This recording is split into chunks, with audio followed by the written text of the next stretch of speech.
अरे क्यों हट रहे हो? क्या हो गया? क्या हुआ? अब देख ले जनता हम बीच का सबसे मोर पूरी सब्जी निकल रही है। सब्जी? उसको चाट रहा है बदतमीज। चाट क्यों रहे हो?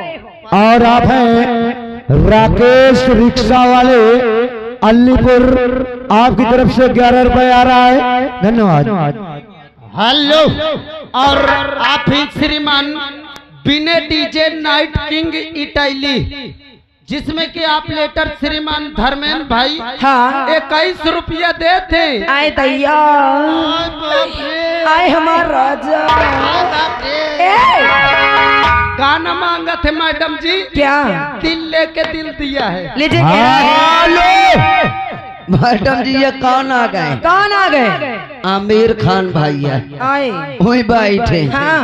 और उनकी ओर से 51 रुपए आ रहा है। अच्छा। गीत मांग रहा है, दिल खिलौना समझकर न खेलो मुझे। और जो पहले फरमाइश, और दिल लेके दिल दिया है, और दिल लेके दिल दिया है, एहसान क्या किया है, दिल लेके दिल दिया है। और आप हैं शिव शंकर भैया अहमदाबाद, आपकी तरफ से 21 रुपए आ रहा है, धन्यवाद। हेलो, और आ गए श्रीमान हमारे विनोद सिंह भैया जी गोदाम पर से यादव जी, 21 रुपया दे रहा मैडम जी। गीत मांग रहा है चर्रक मर्रक वाला। और आप हैं किशन पाल ठेकेदार मोहलिया, आपकी तरफ से 11 रुपए आ रहा है, धन्यवाद। लीजिए, दिल खिलौना समझ के। अरे दिल खिलौना समझ कर और न खेलो मुझे, दिल खिलौना समझ कर न खेलो मुझे, जिंदगी मेरी बर्बाद हो जाएगी, दिल खिलौना समझ कर न खेलो मुझे, जिंदगी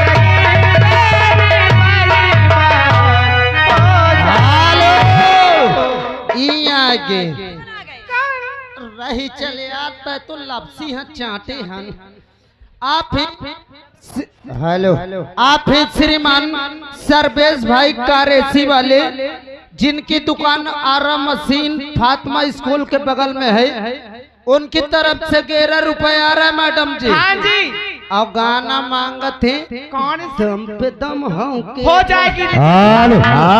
और आप हैं दिनेश कुमार भैया ग्राम सभा मोराव से हैं, आपकी तरफ से 11 रुपए आ रहा है, धन्यवाद। और आगे श्रीमान हमारे सूरज पंडा यानी ग्राम मंडवा से।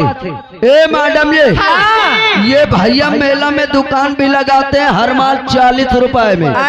और गाड़ी है, कमरा है, स्टेज है, ये भी सजाते हैं। अच्छा। इनकी ओर से 11 रुपए आ रहा है। हाँ। और भैया जी के लिए क्या कहना चाहती है? कैसे? अरे मेरा मेरा सवार लगा मैं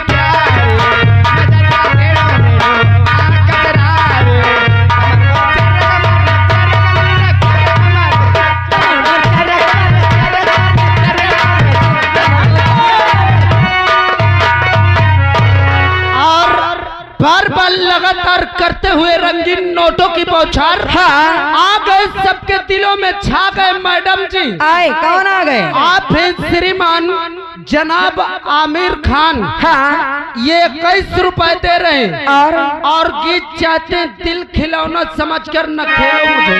हर किसना किसना बोल प्यारे मन की आंखें, प्यारे मन मस्ती में, प्यारे नस में तो बोल प्यारे माल मेरा कहना,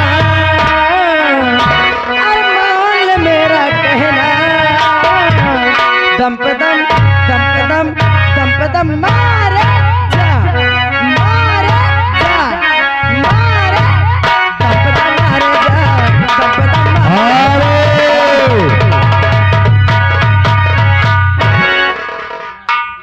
और आप हैं राधे हाँ राधे भोकाल पार्टी कुर्मियन के पुरवा आपकी तरफ से 11 रुपए आ रहा है।